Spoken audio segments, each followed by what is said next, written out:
ঢাকার ঐতিহ্যবাহী ৭ কলেজকে ঘিরে আবারও তৈরি হয়েছে অচলাবস্থার আশঙ্কা। শিক্ষক আর শিক্ষার্থীদের ভিন্ন ভিন্ন অবস্থান ঘিরে উত্তপ্ত হয়ে উঠছে রাজধানীর শিক্ষাঙ্গন।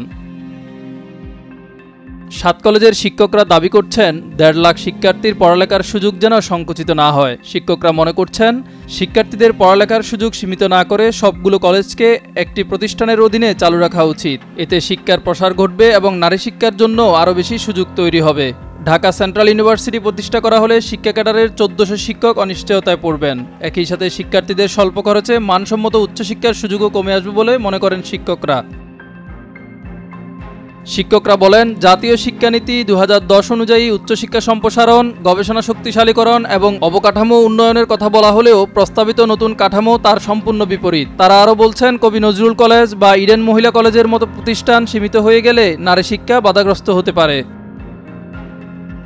অন্যদিকে শিক্ষার্থীদের একটি অংশ মনে করছেন তারা গুণগত মানের শিক্ষা পাচ্ছেন না, তাই অচিরে ঢাকা সেন্ট্রাল ইউনিভার্সিটির প্রজ্ঞাপন জারি করতে হবে। বৃহস্পতিবার ঢাকা কলেজ ক্যাম্পাসে এক সংবাদ সম্মেলনে তারা আলটিমেটাম দিয়ে বলেন, আগামী সোমবারের মধ্যে অধ্যাদেশ জারির সুস্পষ্ট রোডম্যাপ ঘোষণা করতে হবে। তা বাস্তবায়ন না হলে ফের রাজপথে নামবেন শিক্ষার্থীরা। শিক্ষার্থীরা অভিযোগ করে বলেন, ২০১৭ সালে ৭ কলেজকে ঢাকা বিশ্ববিদ্যালয়ে অধিভুক্ত করার পর থেকে তারা রাজপথে রক্ত দিয়েছেন, কিন্তু শিক্ষকরা কখনো পাশে দাঁড়াননি। তাদের দাবি, মানসম্মত উচ্চশিক্ষার পরিবেশ গড়ে তুলতে হবে।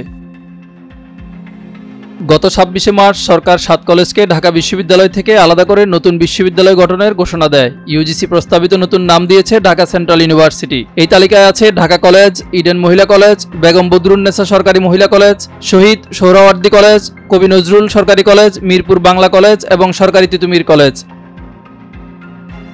মিজান ফারাবি, নয়া দিগন্ত।